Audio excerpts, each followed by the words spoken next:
Of course. And to give us some energetic moves tonight, huwag na natin panagalin pa. Let's go, Lord! Hi, Bonda!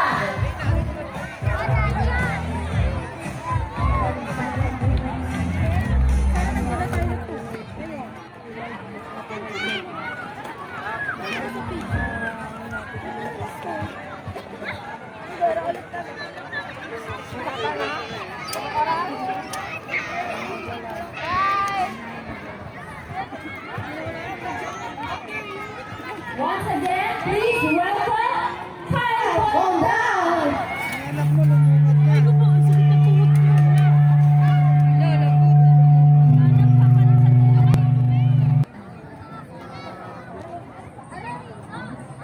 Ayan, marami ba ditong single? Deserve nyo yan. Charot. Deserve, charot. Joke lang. So, sa tula namin, baka malaman nyo bakit kaya kayo single.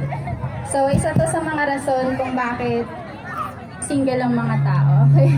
So, simulan na rin natin. So, again, ang pumagat ng tulang ito ay mga tipo at depekto. Alam. Alam na alam ng tala-arawan ko kung anong klase ng lalaki ang aking tipo.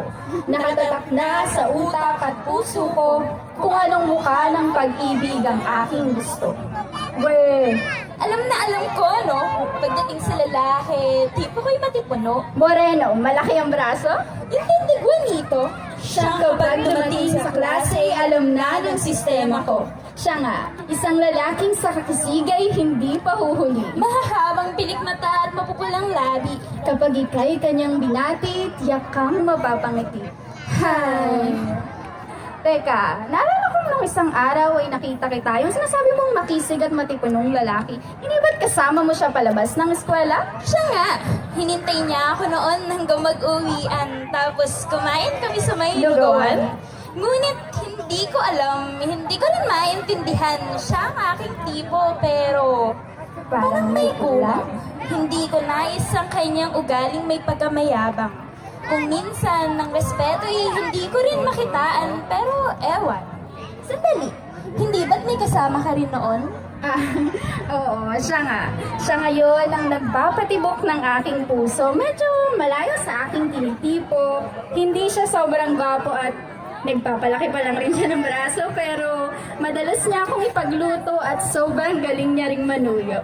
Sa tuwing tatanungin mo siya ay walang malabo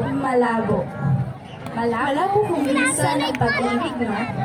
Hindi mo palaging makukuha ang gusto mo. O kung makuha mo man ay siguradong di perpekto. Ang pag-ibig ay hindi mo mapipili. Kung pwede itong dumating sa anyong mapalamuti, maaari rin yung sa ulo'y may bibing nakausli o kaya ay sa itsurang sa'yo'y magpapatili ang pag-ibig.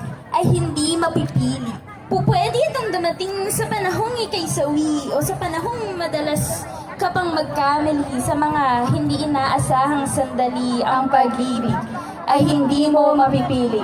Pwede siyang dumating na isang makasarili o hindi kaya naman ay may mapagmanipulang ugali, maaari kang masaktan, Matali, ipagsantabi, Ikubli, ipagmalaki, maging o kung swerte makatagpo ng isang taong mananatili hindi magmamadali. yung pagkakailangan mo siya hindi mag-aatubili. Yung sasamahan kang mag-aral hanggang hating gabi Sa sayaw, pag-iyak yung makakatabi. sa mga importanteng pagkakataon na hindi magpapahuli. Ang malulungkot mong oras ay gagawing kawili-wili. Alam na alam ko ang mukha ng pag-ibig na aking gusto. Ngunit madalas, malayo sa iyong dating pangarap ang iyong makakatagpo at kung magkaminsan ay doon ka pa liligayang totoo. Sa kabilang banda, baka kayo may hinahanap pa.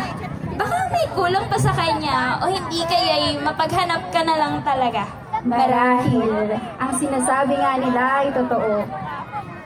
Wala kang makikilalang isang taong perpekto. Yun bang ideal sa ating mga tipo? Palagi yang may kaunting liko o depekto, pero ayos lang basta't napupunan ng kulang sa'yo ang pag-ibig.